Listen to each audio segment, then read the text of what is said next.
So when you think about courage to give feedback, explain a little bit what you mean by that and why it is so hard, or maybe why people hesitate. Well, I think it's self-protective. I think that in some ways we don't we don't know how to give feedback in a way that is received well. And because we've had bad experiences in how it's received, then we feel bad. And so then we don't do it again. This is the Leadership Foundry podcast. I'm your host this week, Brandon Smith. And our guest this week is Andrea Chilcote.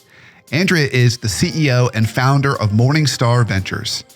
Andrea is an executive coach. And just like me, we share a passion for leadership. So today we're going to be talking shop, not only about trends in leadership over the last few years, but what makes effective leaders today. So pay close attention to what Andrea says. And at the very end, stay tuned. And as always, I'll share my notes and highlights from our conversation. Andrea, really excited to have you on the show here today. Excited not only because I get to speak to another executive coach and see and hear what you're seeing and hearing, but also you've had a long journey, not only as a coach, but as a leader in your own right. So maybe a good starting place for us as we dive into this big concept and big beach of leadership is to hear a little bit about your journey. So share with us today what ultimately got you into the seat of executive coach and doing all the good work you're doing today. Well, Brandon, I am delighted to be here, and I agree with you. It's so fun to chat with a fellow executive coach, and it's going to be a great conversation, I know. And I love that question. I've been doing this a long time. So I started my business 30 years ago. I have not been coaching for 30 years, but I've been coaching for 20 years. So I always say I've been coaching since before it was as popular as it is today. So I've been doing it a long time, but I spent most of my career trying to get here and didn't even know it. Possibly even spent some of my childhood trying to get here and didn't even know it. When I was a young girl, I used to come home from school and teach my dolls what I learned in school. And I was never the traditional kid or traditional girl, maybe, who played baby dolls and raised a family. I lined my dolls up on my bed, and I had a blackboard, and I had a great aunt with teacher manuals she used to be a school teacher. And I used to take the teacher manuals and the blackboard, and I would teach my dolls. So I taught as a young girl. Then fast forward to graduate school, I probably loved more than anything I did. Well, even in undergrad, I was a tutor. In graduate school, what I loved was being a teaching assistant. And I used to just love the fact that my classes would fill up because I think I was a pretty good coach. And then when I got my first, long story how I got there, but my first corporate job, I was not in learning and development. I was not in HR, but I kind of wormed my way into the training and development area and educated myself and ended up working part-time outside of my day job for a consultant who was doing some really innovative at the time group coaching, facilitated training sessions, and got myself educated, certified, and ready to start my business that way. So I was trying to be a coach and didn't even know it for so many years before I actually did it. And I was kind of destined to do this work. So you said you started the business 30 years ago and really focused in on coaching about 20 years ago. What was that? Was there an aha moment? What was it that made that shift kind of happen? Well, it was a slow entry in some ways, but there was an aha moment. And I will tell you what it was. When I started my business, I with a lot of naivete, thought that I had a shelf life of about 5 to 10 years. I thought we were changing the world at the time. Hmm. I thought we were going from this command and control leadership um, style that was prevalent and had been for a long time. And we were creating open dialogue and all the things that we were doing with leadership.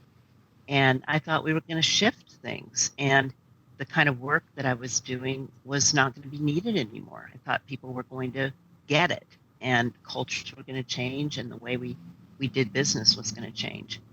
And I did have in the probably late 90s, I was working with another consulting group, a large consulting group with whom I learned a lot of what I know today about culture change and leading large um, change. I learned that it's not easy, it doesn't always happen, and that where you make change is with individuals. You don't often make change in organizations.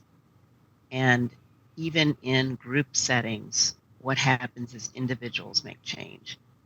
And I did make a decision that if I'm going to really affect change, it's going to be on an individual basis. Now, that doesn't mean that today we don't make impact on teams and groups. I know Sure. we do, but that starts with the leader of that team. So that's really the aha moment. I really was at a point where I didn't think that we could actually affect anything. And I got that we do it one person at a time. Okay. So when we originally set up our conversation today, I knew one category I wanted to talk about. I wanted to talk about what you see as some of the challenges for leaders today and best practices for leaders today. And I know you've got a wealth of knowledge in both those categories. So we're going to go there.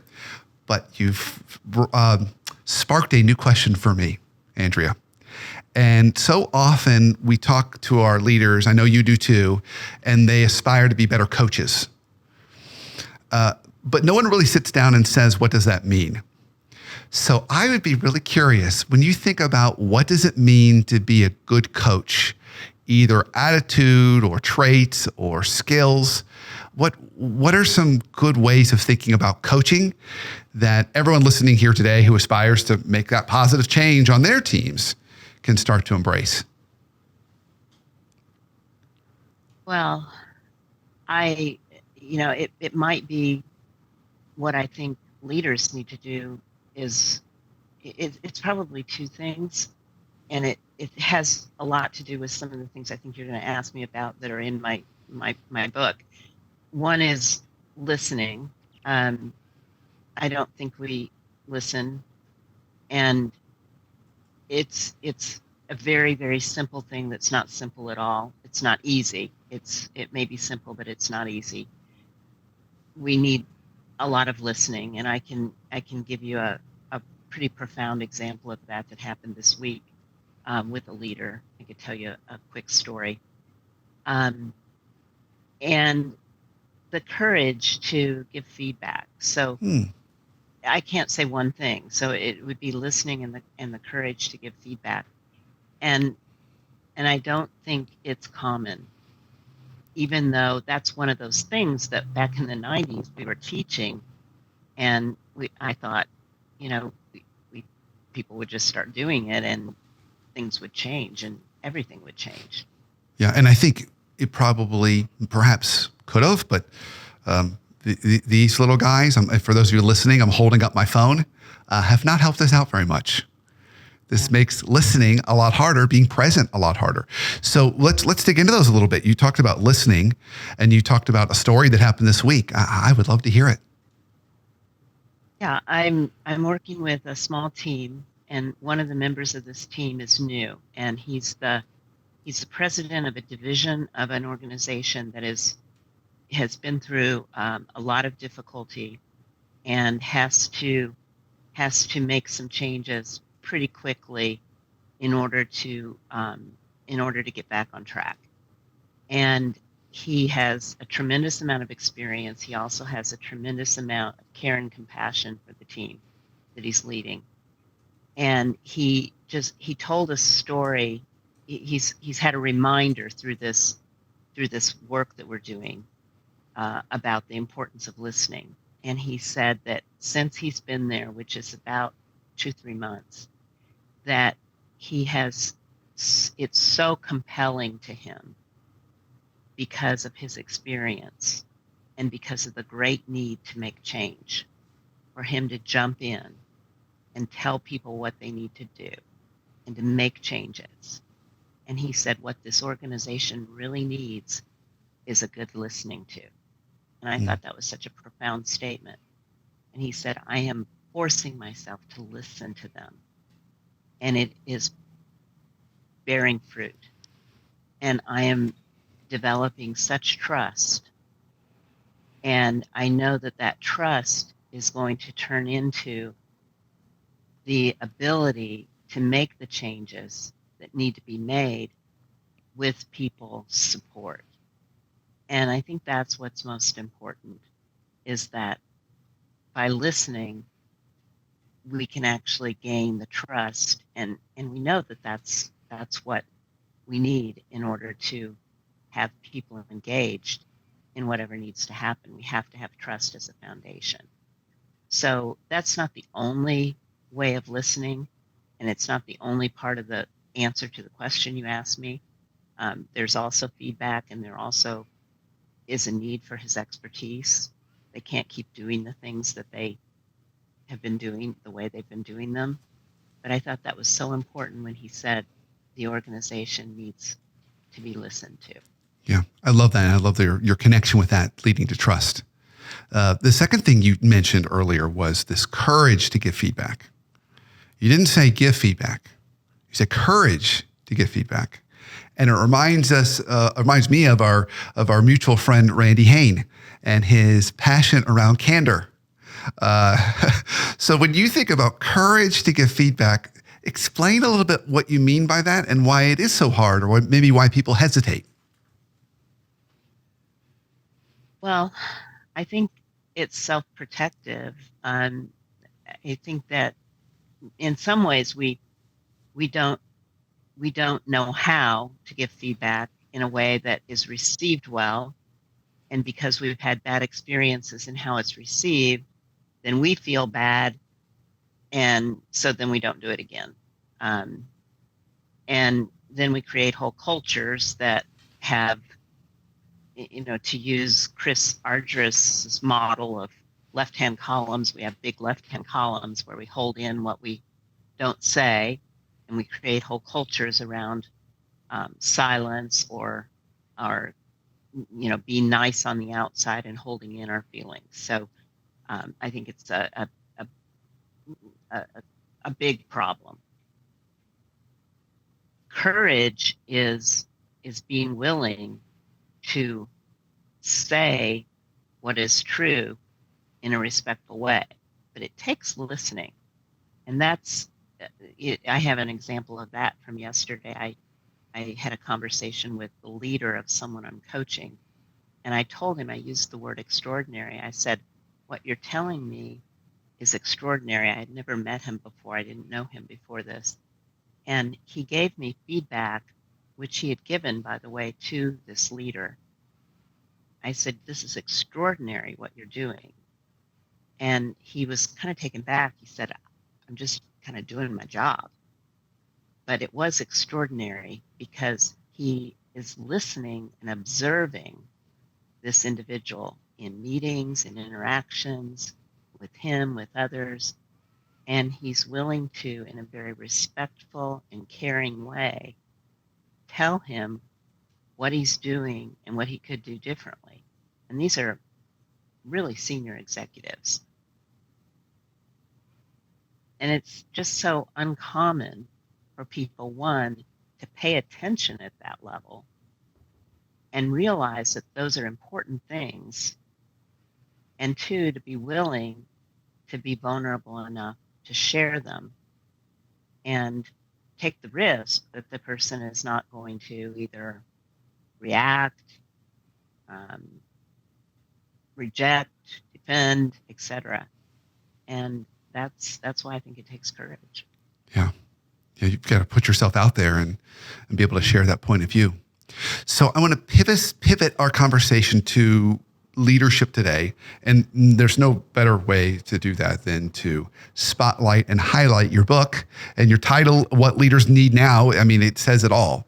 So before we jump into some of the key points in the book, what led you to write the book?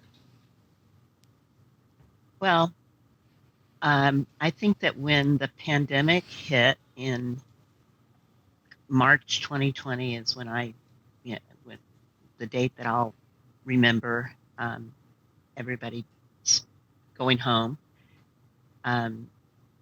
We were on our last nerve. Mm. Employee engagement, anxiety, stress in the workplace. Maybe we didn't realize it, but there was already a problem. And when this happened and no one really knew what to do, a group of colleagues and I decided we had to do something. And we were probably we were forced into action because we didn't want to be helpless. And we wanted to help our clients, and we also wanted to do something ourselves. We didn't know what that was. And so we began studying what was going on by gathering groups together, gathering groups of clients together and talking to them through webinars and through our own client work about what was on their minds, what was going on, what they needed. And through that work and through studying other research, surveys that were being done, we concluded that leaders needed and employees needed leaders who had compassion for what was happening. And as part of that, the leaders who were demonstrating compassion often didn't figure themselves into that equation. So those leaders needed to demonstrate some self-compassion. I was working in healthcare at the time, still am. And that is a particular field where leaders can have, especially clinical leaders, a lot of compassion for others and not demonstrate a lot of self-compassion. Leaders needed to demonstrate courage, and they also needed a heavy dose of humility because no one knew the answers, and people were making a lot of mistakes. And they needed to be able to acknowledge those and move on. So that's where those three qualities, compassion, courage, and humility, came from. And that's where the premise of the book came from.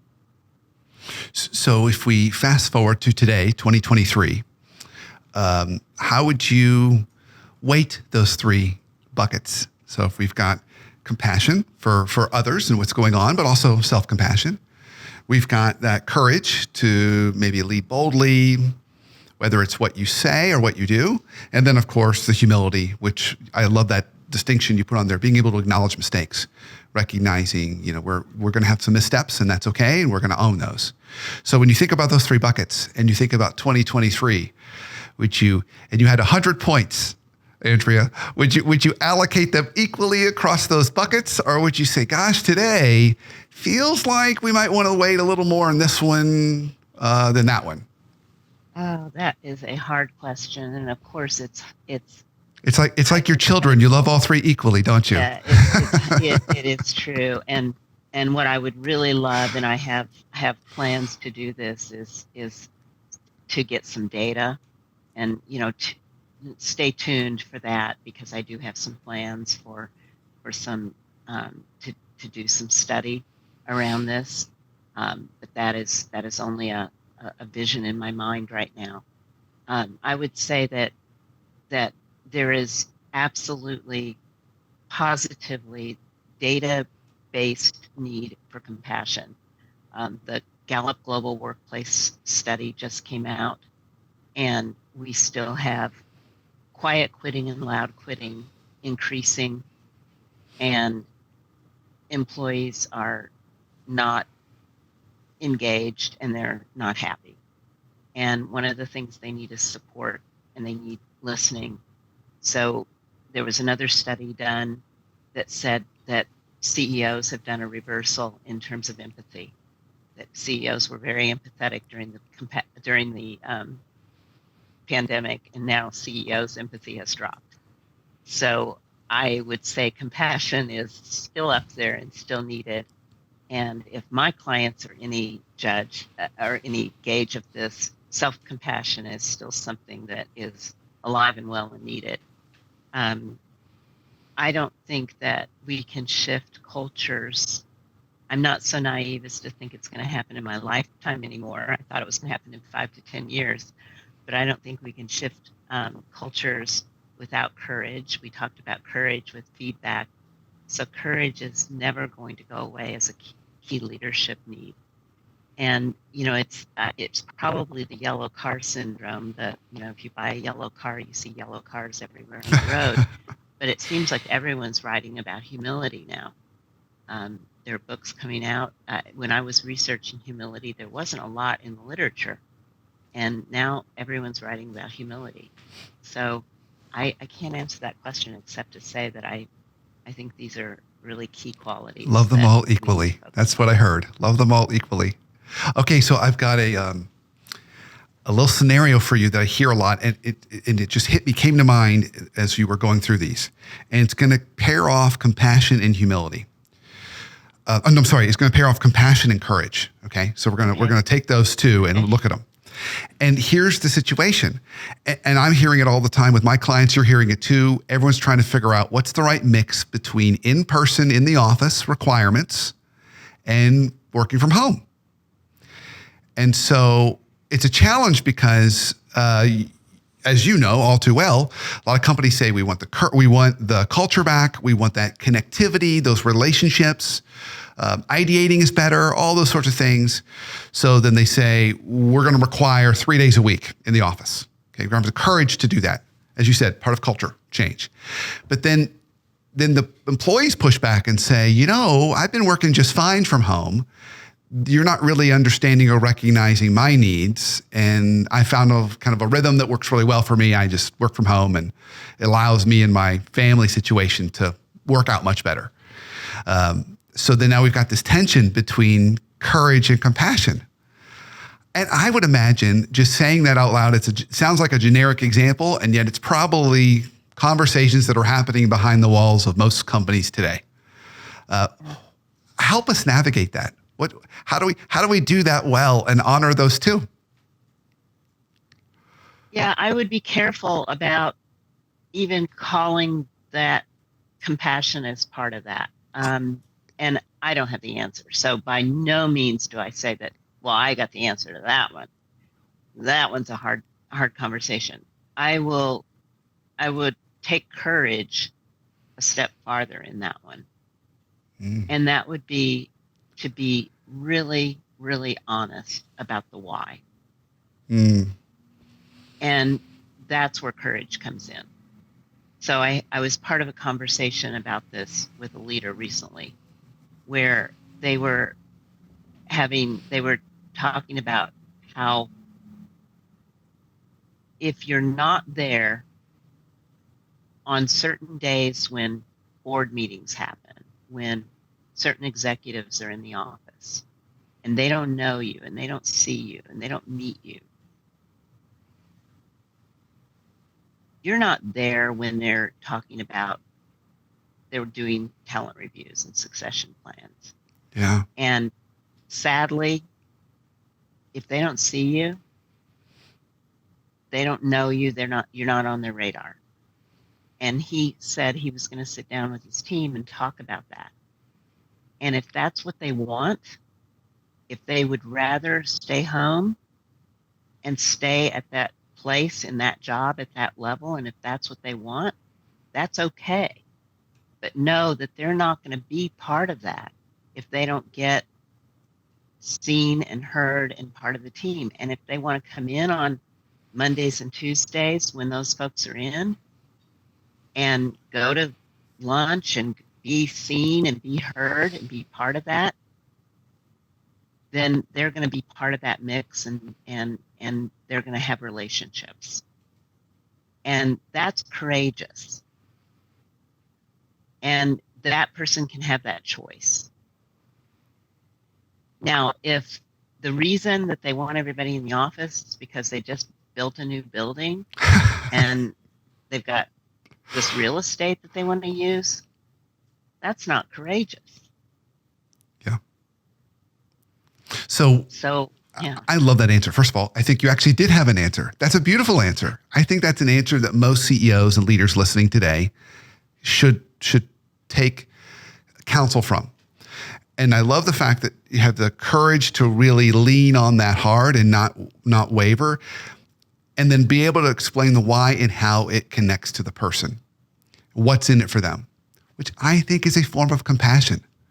So I love that. There's an empathy to it. It's not, well, this is because it's better for the business. Well, maybe it is, but they're also saying, and this is going to be better for you if you choose that you want to be part of bigger decisions, if you want promotion opportunities, if you want to be kind of around in the moment when decisions when they happen. But if you'd rather preserve the rhythm you have currently with your life and you're willing to make those trade-offs, I honor and respect that too. And giving that choice. I think that's compassionate too. But I love that almost when I hear you say it, it's like we're going to do an entree of courage with a side order of compassion. And it's going to somehow work really well that way, which I think is good. Did I capture that okay? Yeah, it's said that way, Brandon. I completely get it. I get that. It is very much compassionate. And in that way, I've never really thought of it this way, but courageous feedback, courageous conversations are compassionate. Yeah. Yeah. You know, it's funny. I used to teach more actively in business schools. And when I would teach full-time MBAs and others that come from all different backgrounds, I'd say, well, talk to me about a time when you got feedback that was impactful to you. What made it impactful? And these are folks that have worked in healthcare settings, military settings. They've been in volunteer settings where they're and doing things overseas. They work in kitchens, so not always places where you get the most pleasant form of feedback. But they said consistently, as long as I felt like the person was giving me feedback with my best interests in mind, so they had positive intent for me, it didn't matter how they delivered it. I was going to hear it because I knew they were thinking about me when they gave it. It wasn't politically driven. It wasn't about them. They weren't just kind of towing a line. It was about me. So yeah, that drill sergeant yells at me, but she or he is doing it because they care about me and care about the other soldiers. Then I'll hear it. So it was. I think it kind of ties into what you said there. It does, and it makes it not about the technique. Then and I say this in the book.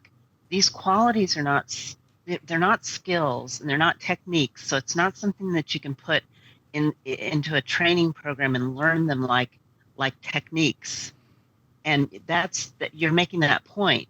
It has to be driven by something intrinsic. So it has to be based on positive intent. It has to be out of care for that person. And then perhaps it doesn't even matter. Now, do I want to hear it respectfully? Yeah. Do I want to get better at how I do it? Sure. But it's not about that. It starts with the intent. Yeah. So I know we still have a little bit of time left. What else would you want to make sure we spotlight from the book? What have we not talked about today from the book that we should have? Or anything else that you might want to share that you're seeing today that would be valuable for listeners? Well, we are kind of bridging to that with this idea of skill. I do talk about there are 3 practices that are important. And, as a coach, you'll appreciate this. We talk about 3 practices: development, reflection, and acknowledgement. And without those, we can't bring these 3 qualities alive. I believe that we have these 3 qualities within us. Leaders got to be leaders somehow. So if we've gone off the path, if we've forgotten, if we haven't developed those yet, these 3 practices are the way. And one, we represent them in a circle because one doesn't come before the other. We have to reflect on where we are. We have to acknowledge that through feedback from others, through feedback that we get through our own work. And then we have to consciously focus on our own development. And by that, I don't mean signing up for a training class necessarily, but I mean setting forth a vision and really seeking to understand what are the obstacles that I've put up for myself, and seeking some way, whether it's through a coach, a mentor, some kind of self-development, to uncover the things that are in the way of what I want to achieve. And so I think that's a really important parallel, and I talk about that in the book as well. Yeah. So just to hone in on that a little bit, I know I feel strongly, passionately about this, and you probably do too. But for leaders, so let's say a leader's now been promoted to vice president or above, okay? What is the value of them getting 360 feedback at that level? It's tremendously valuable if it's done well and if they are willing to consider it.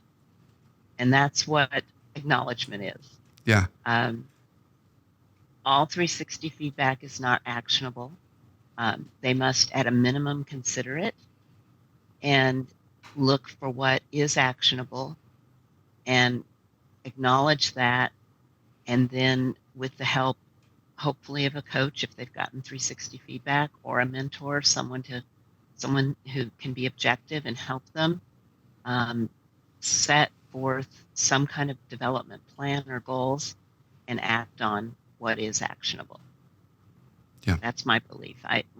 Tell me what your belief is. No, agree completely. Agree completely. I think it does take a level of courage to even hear the feedback. It's always hard because leaders pride themselves. I mean, they're committed. They're doing the best they can. Sometimes, maybe they're doing it in a way that doesn't yield the results they want, or improve the relationships in the way they want to. But in their heart of hearts, they're working really hard. So many times I can see it in leaders' faces. They're afraid they're going to hear feedback that it's not enough, and they're already feeling like they're burning the candle at both ends. When in reality, it's just, as I tell them in my clients, it's rarely is it a light switch. It's more like a dimmer switch. We're just looking for those opportunities to turn the dial a little to the right, a little to the left, because likely the situation and context you find yourself in today is different than it was a year ago. And so you need to know how to turn those dials, and the feedback helps you find those things. So it's nothing to be afraid of. It actually helps you be more efficient, more effective, have the impact that you want to have today. That said, it can be scary and hard for people to hear that feedback, which I think, as you said, is why having a coach that can help them hear it, but also help them understand there's nothing to be scared of, can help make that easier, that process a little easier. Yes. Yeah. Well, Andrea, this was absolutely fantastic. So I end all my Leadership Foundry podcast interviews with this last question.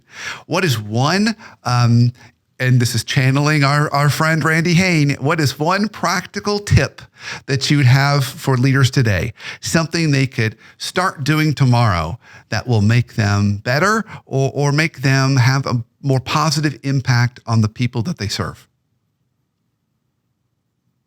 Listen without judgment, without bias, without trying to respond, without even trying to understand why the individual is saying or doing what they're doing. And try that just one time and see what kind of transformation occurs. Yeah, I love that last little piece. Just try it one time. This doesn't have to be permanent. Just try it one time. See how it goes. Beta test it. I love that. Great invitation. Andrea, this was fantastic. If people want to learn more about you, learn more about the good work you're doing, get a copy of your book, where can they go? Well, to learn more about me, morningstarventures.com, and my book is available on Amazon. Okay. Andrea, thank you. Really, really appreciate your time today, all of your guidance and wisdom. Keep up the amazing work with all the clients you serve. And you as well. This was a great conversation. I really enjoyed being here. I really enjoyed my conversation with Andrea. It's always good to spend time with another executive coach. I really appreciated how she honed in on 3 critical traits for leadership today. We talked about compassion, we talked about courage, and we talked about humility.